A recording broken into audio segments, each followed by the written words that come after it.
Olá, bem-vindos ao programa Ecologia e Política em Debate. Hoje estamos aqui com o consultor em Direito e Política Ambiental para a Sustentabilidade, Fabiano de Andrade Correia. Olá, Fabiano. Bem-vindos ao estúdio da TV Floripa. Muito obrigado pelo convite, é um prazer estar aqui. Fabiano, se apresenta um pouco para o pessoal, conta um pouco da tua história profissional e depois a gente entra em outros temas. Muito bem. Eu sou natural de Porto Alegre, sou advogado. Gosto de dizer que eu sou um pouco um advogado por acidente, nunca quis propriamente ser advogado praticante, mas fui estudar Direito sempre com a ideia de trabalhar com temas internacionais. Primeiro pensava em ser diplomata e depois me chamou muito a atenção a questão da cooperação ao desenvolvimento e da sustentabilidade. Então, após praticar o Direito num escritório em Porto Alegre por alguns anos, eu fui para o exterior estudar e me especializei nessa área de Direito Ambiental Internacional e Desenvolvimento Sustentável. E acabei ficando por lá e hoje em dia trabalho um pouco com essa área, dando consultoria em Direito e Desenvolvimento Sustentável. Fabiano, e um dos trabalhos de consultoria que você faz é para a FAO, Food and Agriculture Organization, uma agência das Nações Unidas. Conta para a gente um pouco o que é a FAO. Sim, até acho interessante dizer que eu não estou aqui representando a FAO, né? Eu sou um consultor independente, realizo trabalhos para eles e já trabalhei também para algumas outras entidades. Mas a FAO é a agência da ONU para Agricultura e Alimentação, né? Foi criada nos anos 50, depois da guerra, justamente para ajudar a produzir alimentos para toda aquela necessidade que houve naquela época. E hoje em dia trabalha com toda a questão da produção de alimentos, a parte agropecuária, parte do manejo das florestas, da pesca e também toda a questão fundiária da gestão da terra, até a parte da alimentação e nutrição também. Então, eles fazem trabalhos desde a área técnica até a parte das políticas e legislação, que é mais o que eu tenho trabalhado com eles. E quais são os trabalhos que você tem realizado ultimamente junto à FAO?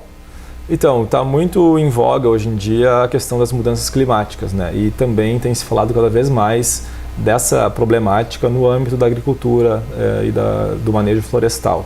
Então, eu tenho trabalhado em muitos projetos sobre a mudança climática, ajudando os países a implementarem o Acordo de Paris e a Convenção Quadro das Nações Unidas sobre a mudança climática e adaptar suas legislações também para permitir que haja políticas mais favoráveis a enfrentar esse problema, né? Seja mitigar as causas e também na adaptação à mudança climática que já está acontecendo, na verdade. E esse trabalho em relação às mudanças climáticas, ele tem um recorte ligado à alimentação. Então, a FAO, como eu falei, ela pega desde a produção agrícola, produção pecuária, a gestão florestal, até a parte da alimentação humana. Então, hoje em dia se sabe, por exemplo, e isso é uma coisa até que é pouco falada, eu acredito que é interessante falar mais sobre isso, 20% da emissão de gases de efeito estufa que contribuem para as mudanças climáticas vem desse setor de agricultura, pecuária, florestas, e gestão da terra em geral. Isso por quê? Em primeiro lugar, o desmatamento, né, acho que é uma causa bem sabida. Assim, quando se cortam as florestas deixam de atuar como um sumidouro de carbono, né, elas absorvem o CO2 da atmosfera e o CO2 que está armazenado no solo também é liberado. Então esse é o primeiro problema. O segundo problema é a questão das técnicas agrícolas mesmo, ou seja, por exemplo, o uso de fertilizantes químicos libera nitrogênio no ar. Outra coisa, a criação de animais, de bovinos, ovinos, etc. O sistema digestivo deles mesmo e o próprio estrume que eles excretam também são causas de emissão de metano, por exemplo, que é um gás muito ruim para as mudanças climáticas. Então, todo esse setor, assim, em conjunto, é considerado como causador de 20% dos gases que levam à mudança do clima. Pouco se fala sobre isso, ou pelo menos assim, atualmente tem começado a se falar mais sobre isso. Porque quando as pessoas pensam em mudança do clima, se pensa mais em eficiência energética, né, em fontes de energia renováveis, em transportes eficientes, etc. Mas pouco se sabe dessa parte da produção agrícola mesmo. Exatamente. E a partir de um ponto de vista sistêmico é uma análise interessante, porque quando se pensa geralmente em agricultura, o consumidor que vai adquirir o seu alimento no supermercado, ele às vezes não observa a cadeia produtiva e também não tem essa visão de que o seu próprio ato de consumo do alimento está afetando diretamente na mudança do clima, né? E me diga, Fabiano, dentro desses seus estudos, nesse trabalho que você faz junto à FAO, vocês têm mapeado os países do mundo que mais contribuem para emissões a partir da indústria de alimentação, da indústria agropecuária e etc? Sim. Eu até queria pegar o que tu falaste sobre a visão sistêmica, que eu acho que é uma coisa bem interessante de começar falando por aí, porque realmente eu acho que tem duas vertentes assim, que é interessante também explorar um pouquinho mais. Que a primeira é o quanto de alimentos é produzido no mundo, né? A quantidade de pessoas que hoje já vivem no mundo, nós somos 7 bilhões e alguma coisa, e há uma projeção de que até 2050 nós sejamos 10 bilhões de pessoas nesse planeta. Então, tudo que já hoje em dia pensa como seria com 3 bilhões de pessoas a mais. E toda a quantidade extra de alimentos que vai ter que ser produzida para esse monte de pessoas que vão vir por aí. Isso sem contar que se calcula que hoje em dia 1/3 do que é produzido, dos alimentos produzidos, são desperdiçados. Então isso também já representa um enorme desperdício e toda essa energia, toda essa, né, tudo isso que foi emitido de gases, por exemplo, para produzir esses alimentos também é desperdiçado. Enquanto você fala em desperdício, também tem uma grande influência do setor de logística para esse desperdício, transporte, por exemplo. Sim, sim. Com certeza, isso tem estudos também que mostram, depende do perfil do país, esse desperdício vai desde a cadeia de produção mesmo, a logística, até o próprio hábito de consumo das pessoas. Por exemplo, nos países mais desenvolvidos a tendência é que esse desperdício seja feito no estágio de consumo, não tanto na fase de produção, que é mais nos países que têm uma infraestrutura mais precária, né? E aproveitando esse dado sobre a questão de transporte, ela está computada nesses 20% das emissões da área de alimentação? Isso depende do setor. Por exemplo, no setor pesqueiro, sim, porque no setor pesqueiro as principais emissões vêm justamente da emissão dos barcos, né? Mas no setor da agricultura, eu acredito que isso seja contado no setor transporte. Daí. Tá certo. Né? Mas então o segundo fator que eu vinha dizendo é exatamente o que a gente come, né?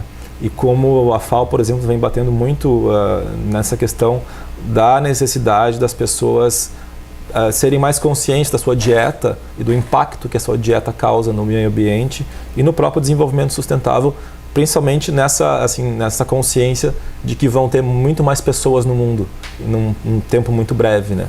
Então, por exemplo, o consumo de carne vermelha, que até no Brasil é uma coisa que eu vejo que o debate é complicado, e eu sou gaúcho, né? Então cresci especialmente aqui no sul do Brasil e na região aqui do Uruguai, Argentina.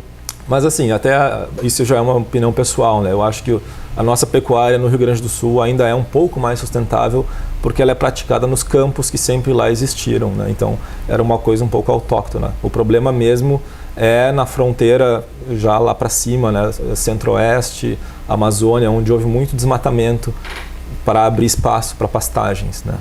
Exatamente, aí há a derrubada da floresta para abrir espaço, consequentemente há emissões. Isso, é todo um sistema. É todo um sistema, exatamente. Então é muito importante ter essa consciência de assim, o quanto de alimentos que tem que ser produzido e o que vai ser produzido, porque a gente tem que ter essa perspectiva de que tem que alimentar todo mundo, né? E há uma questão também de equidade no mundo, né? Não pode reservar um tipo de alimento só para alguns países ou para algumas pessoas, tem que se pensar realmente numa visão sistêmica e equitativa da distribuição de alimentos no mundo. Infelizmente, a tendência atual é justamente que à medida que os países se desenvolvam, eles adotem uma dieta mais baseada na dieta ocidental, ou seja, com mais consumo de proteína animal. Né? Principalmente de carne bovina. E esses estudos que você tem realizado e tem acompanhado, eles apontam para a necessidade de uma dieta com menos proteína animal? Olha, a necessidade seria, na verdade, de reduzir justamente o consumo de alimentos com alto impacto ambiental, né? Então, para produzir, por exemplo, um quilo de peixe, já se causa um impacto ambiental muito menor do que produzir 1 quilo de carne bovina. Para produzir 1 quilo de soja, ainda é menor. Então, Aí a necessidade, na verdade, é de adequar a alimentação das pessoas para que seja sustentável produzir alimentos para todos dentro das possibilidades que o planeta tem, que estão chegando num limite já, né? Acho que isso é uma coisa que é importante frisar bem, a gente entender que nunca houve tanta gente nesse planeta, na história do planeta, né? Foi um aumento muito grande de pessoas e que então o nosso impacto está levando o planeta realmente assim aos seus limites, né? Você trouxe aqui a questão da soja e, pelo que você colocou, não me corrija se eu estiver errado, o impacto da soja não parece ser tão grande como, por exemplo, o da produção agropecuária em termos de gado, por exemplo. É isso? Olha, eu até usei o exemplo da soja, que talvez não seja o melhor. Talvez fosse melhor usar o exemplo de outra proteína vegetal, né? E, assim, a soja, em particular, é um vegetal problemático justamente porque também houve, né, no mundo, e o Brasil é um bom exemplo, de muito desmatamento que houve, né, para o plantio da soja em larga escala, em monocultura.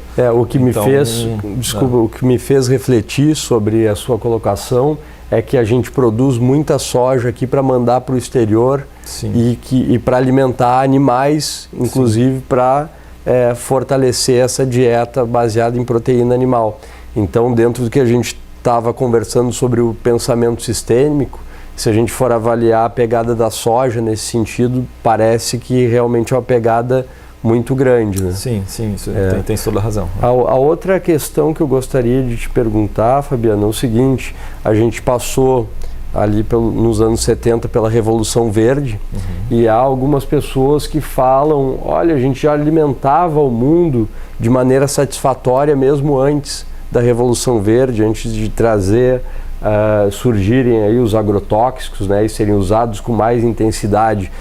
Pelo que você vê nos seus estudos e no que você acompanha, como está essa questão do uso de agrotóxicos?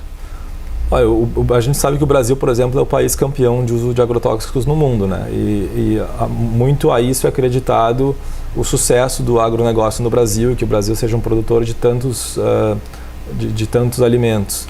Porém, a FAO, por exemplo, alerta com muita cautela que os agrotóxicos têm que ser usados, né, dentro de um certo limite. E há, inclusive, algumas orientações internacionais e um trabalho bem forte sendo feito também para, digamos assim, para limitar um pouco o uso disso, porque se sabe que tem um alto impacto, seja, por exemplo, na própria biodiversidade do solo e na manutenção do equilíbrio da natureza, como também na saúde humana, né? Os agrotóxicos são produtos altamente, isso depende do produto, mas são, em geral, produtos altamente tóxicos, e o consumo deles está ligado a uma série de doenças, né?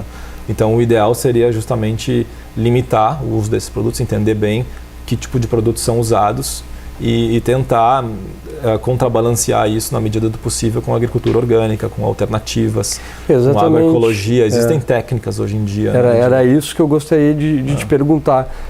Quais são as novas técnicas ou técnicas antigas que estão sendo resgatadas, técnicas de antes da Revolução Verde, que estão sendo resgatadas para que a gente consiga alimentar o mundo de maneira mais sustentável? Então, a agricultura orgânica e a agroecologia, por exemplo, são técnicas, na verdade são nomes para técnicas que são praticadas há muito tempo, né? Em muitos lugares do mundo. Por exemplo, o uso de culturas combinadas, né? Eu não entendo tanto da área técnica, mas eu sei que existem formas de combinar culturas de maneira que predadores de uma anulem os predadores de outra, e com isso beneficiar essa questão das pragas, né? Que são uma das principais funções dos agrotóxicos, é conter as pragas, mas há maneiras de fazer isso de forma diferente. Por outro lado, também, por exemplo, a questão do balanço, do equilíbrio dos nutrientes no solo, há também formas de combinar culturas de forma que a agricultura não esgote tanto os recursos do solo e não leve a uma necessidade tão grande de fertilizantes e todo esse ciclo químico que, na verdade, realmente não fazia parte, né, da agricultura antes dessa revolução moderna. Então, a gente, pelo que você observa, a gente tem condições de alimentar o mundo mesmo com essa progressão que você falou de 10 bilhões de pessoas daqui a quantos anos? Olha, essa é uma questão bastante complexa, porque, na verdade, há um grande paradoxo no mundo, né? Hoje em dia, a gente vive uma crise de inequidade. Não é que faltem alimentos hoje em dia. A estimativa é que haja mais alimentos no mundo do que a gente precisa atualmente. Então, hoje em dia, a principal crise é realmente uma crise de distribuição e, portanto, é uma crise que tem um viés político também, né? Mas, realmente, com essa projeção de tantas pessoas a mais no planeta em tão pouco tempo, a produção agrícola vai ter que ser aumentada, a questão desse desperdício vai ter que ser também ser contornada de alguma forma. E eu vejo assim um debate forte entre as pessoas da área técnica sobre a questão de agrotóxicos, transgênicos versus agricultura mais diversificada, mais orgânica, mais agroecológica. E eu entendo pelas pessoas que trabalham nessa área que é possível, talvez dê mais trabalho, talvez tenha que mudar algumas coisas com relação à maneira como as pessoas plantam hoje em dia, mas eu acredito que seja possível. Como isso tem sido refletido na legislação? Eu soube agora que você teve em Guiné-Bissau trabalhando numa ideia de uma nova legislação para a redução de agrotóxicos no país, é isso? Conta um pouco para a gente, por favor. Na verdade, não era mais para um controle efetivo dos agrotóxicos, né? A orientação internacional, e não há assim, um acordo internacional geral que dite regras sobre isso, né? Há, por exemplo, a Convenção de Roterdão, que trata de troca de informações sobre produtos altamente tóxicos. Outras convenções que tratam do movimento transfronteiriço.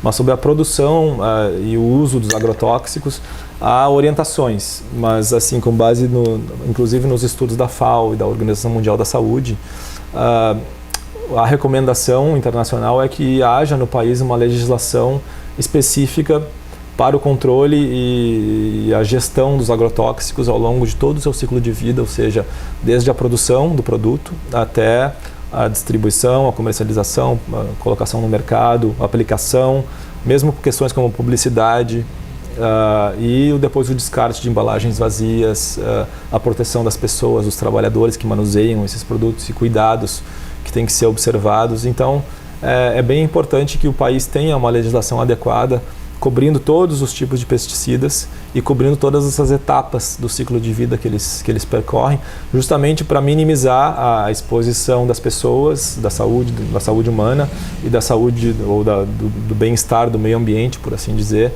dos riscos que esses produtos apresentam, né? Como eu dizia antes, eles são considerados necessários para a agricultura, mas eles são produtos tóxicos que causam riscos para nós e para o ambiente, né?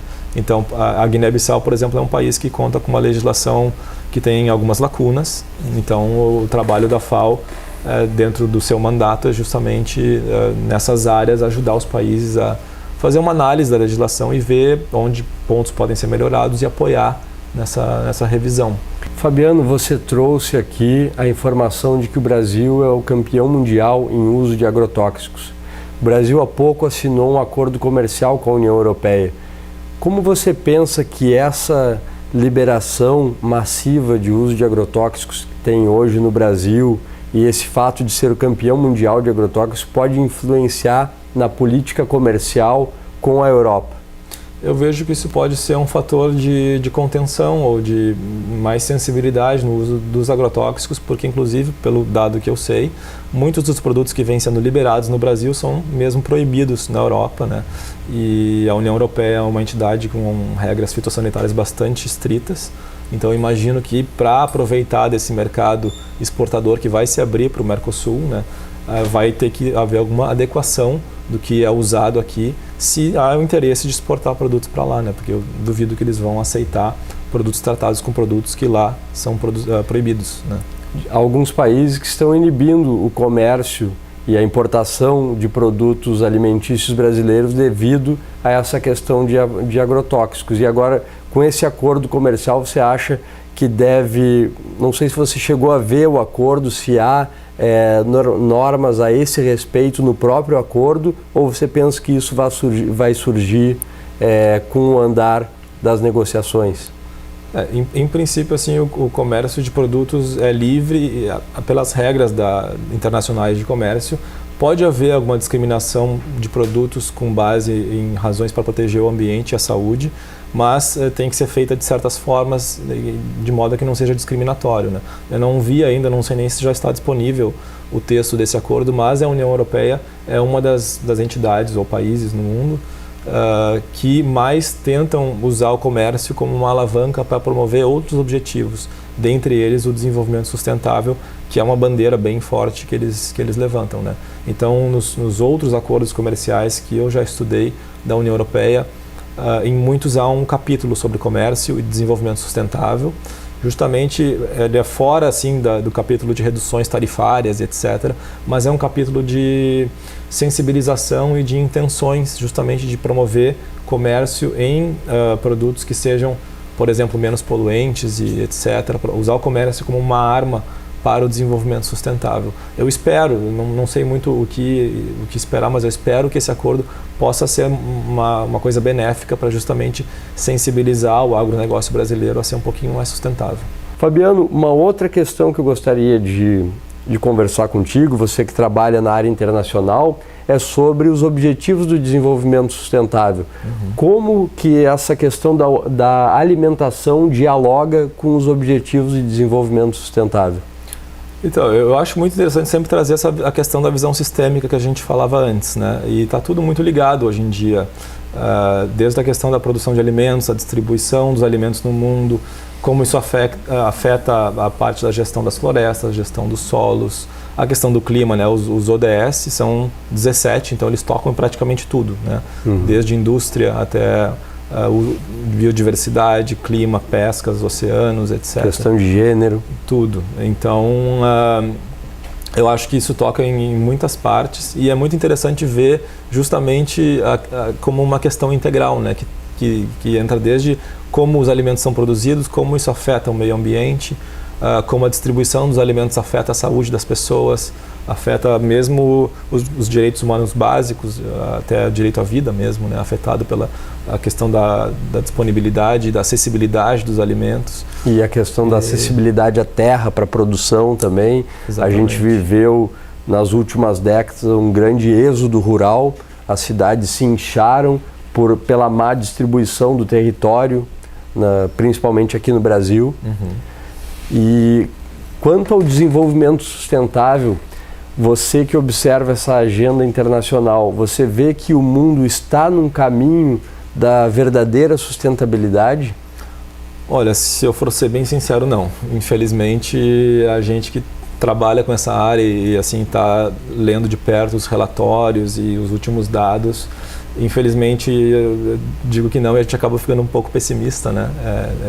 É chato assim, mas por exemplo, com questão da mudança do clima, que talvez é considerado hoje em dia até por autoridades um dos maiores desafios, né? Por causa das mudanças que a mudança do clima vai trazer para a nossa vida como ela é hoje, né?